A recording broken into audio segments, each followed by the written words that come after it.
Right, Department of Women Director General Advocate Joyce Maluleke and Access Chapter 2 Executive Director Steve Letsike joins us now for more on that. You can weigh in tonight on our conversation 072-110-5584. Good evening to you and thank you very much for coming on this evening. Advocate, is this the answer that South Africa needs to curb the scourge of gender-based violence and femicide, but also to respond adequately to the socio-economic developments that it brings? Good evening to the listeners, and thank you very much for having me here. First of all, I would like to indicate that this is what South Africa asked for, so it means South Africa needs this. The legislation, when civil society marched to the union building, they requested that the president host a summit for them so that they can discuss how to address gender-based violence. And that summit resulted in a declaration. And in the declaration, one of the things that was supposed to be delivered by government and with civil society, because the National Strategic Plan on Gender-Based Violence and Femicide was developed by a steering committee which constituted both civil society, government, and the private sector. And in that National Strategic Plan, one of the things that was requested was the National Council on Gender-Based Violence and Femicide. The purpose of the National Council is so that civil society, government, private sector, and labor can be able to work together to address gender-based violence. So I think this is what society wanted. Steve, the National Council, why is that such an important thing? It's said to be something that will certainly be enabling a multisectoral approach, one, but that will be able to monitor and review the work, especially of the department in implementing the NSP. No, indeed. Thank you so much. Good evening to the viewers of Newzroom. One must accept gender-based violence is a profound human rights violation with major social and development impacts for survivors of violence, as well as their families and communities. Why there's a need for a national council of this nature? First, it's to address the multisectorality that says that government cannot do it alone. We need civil society, we need private sector, but we also need communities and society to be finding a place where there's a reporting, there's a reviewing mechanism and processes, but also we come back to say, where are we as a country? This recommendation was long done by the CEDAW, which is the Convention on the Elimination of Violence Against Women, which came after the 1998 to 2008 report, where CEDAW says establish a multisectoral a platform that you can be able to respond, to coordinate, but also to prioritize proactiveness into that. So I think for the last couple of years where we've seen our country really lifting up the spirit of saying, not in our name, not anymore do we want violence in our country. And that level where collective effort and agreement has been reached by civil society, government, and private sector or stakeholders to have a mechanism that works for all. So let's talk about a little bit of that issue of the multisectoral approach and the concerns that are raised, especially in Parliament. The composition as it is outlined in the bill of the council, seemingly problematic, others saying it's in conflict with what is articulated in the NSP, that of 51% of civil society. Indeed. I mean, look, we go back and forth until, you can look at what are the wins and what are the losses in negotiations. What have been very clear is what is in the NSP. And the NSP articulates what you should do within a particular period. The generation of this NSP is a 5-year NSP that says respond urgently because we can no longer afford to have more women, more children, more LGBTI person, or any person for that matter to being violated. Secondly, it says do it fast because you only have a duration to deliver that responsibility. And then prevent, because prevention is a big part of it. But in terms of compositions, of course, the key players are all players that needs to be sitting around the table that really speaks to the structure. Sometimes when you evaluate what is effective in terms of the structure fit for purpose that delivers a coherent approach, but also that delivers a kind of element that speaks to what is seamless in terms of response and what availability of resources. So sometimes you'll never agree in terms of the structures, but we are where we are. We want a council, and we want a council that really speaks to the needs of people, but that also put people at the center of the response. Yeah. Advocate, any reason why there was an exclusion of the Department of Higher Education and Training in the composition of this council? Because the National Strategic Plan on Gender-Based Violence had recommended 13 members, but Parliament included Basic Education, Department of Health, and NPA. So the bill provides that the minister can co-opt any member to the council. So the Department of Higher Education will be co-opted, and not just Department of Higher Education and other departments that are critical in this instance.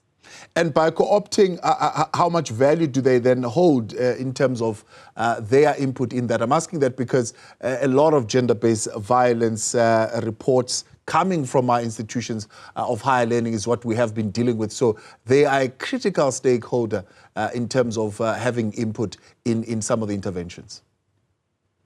They are critical, but also basic education is critical. Indeed. Department of Health is critical. So it would then mean that it's no longer 51-49. Government would be 54 or more. That's why the council has 51-49. Now, having shifted that government is 51, civil society 49, and those that will be co-opted, they will still play an important role because they have to eradicate gender-based violence in their institutions. Right. The equitable distribution of resources to NGOs, especially Steve, I'm sure is something that would interest you. But Advocate, let me start with you first. There is, of course, questions around that. How is the equitable distribution of resources going to be enabled within this particular bill? This bill is not going to address the issue of distribution of any finance to civil society, because then the bill will lose its focus. Department of Social Development is the one that distributes funds to civil society, and it will continue like that.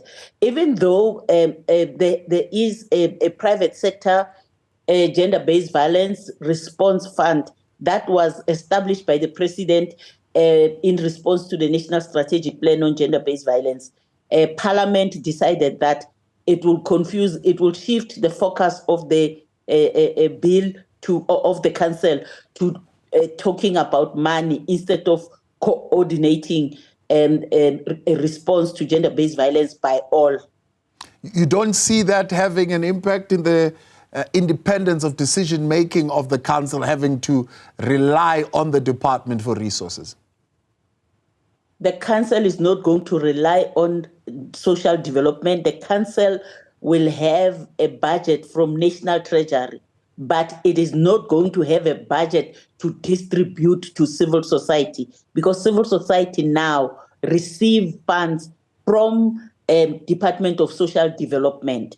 The civil society will then also have to report to the council in terms of the funds that are distributed by social development. The other thing that we've agreed with social development is that funding to civil society will now have to be linked to the 6 pillars of the NSP, because now it's not linked to that. And I think all of us would agree, and I would like Steve to say something about that. Some of civil society receive funding from social development, but they don't account.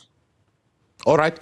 I want to give Steve enough time to respond to that. I'm pressed for a break. So let me take the break so that on the other side of it, Steve, I'll give you enough of an opportunity to be able to respond to that. And then we'll touch on the other issues as well. Steve Letsike with us, as well as Advocate Joyce Maluleke, the Department of Women, Youth and Persons with Disability Director General. You can weigh in on that conversation as well. The signing of the Gender-Based Violence and Femicide Bill set to happen tomorrow. Some of the bills that the President still needs to sign. 072-110-5584 with your questions and your comments. We'll get to those when we continue. Stay with us. The Department of Women Director General, Advocate Joyce Maluleke, still with us, and Access Chapter 2 Executive Director Steve Letsike. Steve, let's get to touch on those three areas in one go as we wrap up the conversation. One is the distribution of the funds. 2, the adequacy of the funds. 3, the incorporation of the private sector into the council. Yeah. No, thanks for that comment. But I want us not to have a conversation out of context. It takes our country just about, between 28 to 42 billion to respond to gender-based violence, which is costing the South African economy. And that on its own, it's almost 1.3% of our gross domestic product for that. And we have to be really careful. Now, we've been then saying that we must invest more on prevention effort, reducing toxic masculinity and addressing and holding the very same perpetrators accountable. Now, when you speak about a fund, there's been a very skewed way in terms of funding sources to respond to social issues such as gender-based violence. You've got one which is coming from domestic resources. You also have outside aids, whether it's developmental agencies or philanthropies and so forth, who are contributing to this through civil society, but also through our own government partnership and effort. And there has not been consistent support to communities, to civil society. And I think various departments are looking at various ways, including addressing intersectional lens of contributing to responding to gender-based violence, and proactively so that is needed. Now, the third point that you've raised, and I think it's quite important, the role of private sector is quite important in society in dealing with social ills such as gender-based violence, in dealing with other epidemics and so forth, because private sector first are also beneficiaries of development. Every young person who grows up through school and they actually end up going into the education space and they are qualified, they end up into bigger portion of it goes to private sector. Secondly, even those who are not qualified through a particular tertiary level qualification, but with skills, they benefit private sector. And we want to see private sector putting also their money where their mouth is, because for a healthy economy, which is what they want as private sector, we need a healthy population that is safe, that also when they leave their workplace, they go back to their home, they also can do it safe. So private sector must contribute. So the fund that the president had established was a very important fund, and it's a very important initiative. Those resources are meant to bridge the gap that exists, and those resources must thoroughly go to organizations at the community level where the most response is needed and where the service are provided. And that's our view as civil society, to say we need that, but we also want systems that are accountable, so that we don't just talk about inaccountability, because we find it everywhere, in private, public, as well everywhere else. Yeah. But we need to then speak about compliance, building capacity, and really addressing the systematic systems that has always found challenges in communities. See, finally, as we wrap up, what do we need to do to avoid that in 12 months' time, we're not going to be sitting here in the studio again, having a conversation like we have with the AIDS Council, to say it's a council that was appointed, is supposed to do exactly the same thing, multisectoral approach, but there are challenges in this council being able to do that. I think the most important thing, our legal framework is very strong. Our judiciary system is very strong. We needed to move faster, hold the perpetrators accountable, send them to jail. We must pull a we cannot tolerate, we must pull that non-tolerant approach to gender-based violence. We cannot accept that. But secondly, we should not accept any violence taking place in our home, in our homes, in our schools, everywhere. We don't need that. Address the gender-based violence as complex issue based approach. The commitment from all stakeholders, everyone must do and respond quickly, recognizing that South Africa has got many challenges, but also the impact of it strengthen all sectors that are supposed to be doing their work. Right. But invest in people and empower people. I appreciate you both. Thank you very much for coming on. DG, thank you very much for your time also this evening. All right, let's leave it there for tonight.